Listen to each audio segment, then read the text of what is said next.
Pardon my French, but there is a man. His name is Nygard. He lives in Orono, Minnesota, and he wants to live off the grid.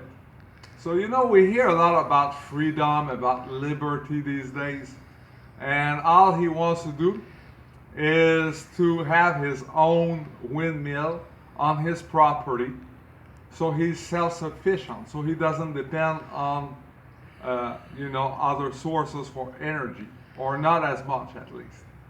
And it seems that because the law, we hear also about regulation. Regulation is the problem, that we need less regulation.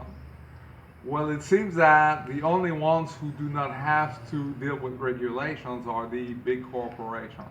That when it comes to individuals such as Mr. Nygard, it's different. So anyway, the local government where he lives told him that he is not allowed to have a windmill on his own property. And they told him to comply. So he complied, but left a concrete base on his property from that windmill. And what his exact intentions, that's up for debate.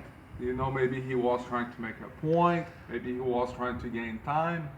At any circumstance, he was sentenced to jail for not being in compliance. And I think that it's ridiculous.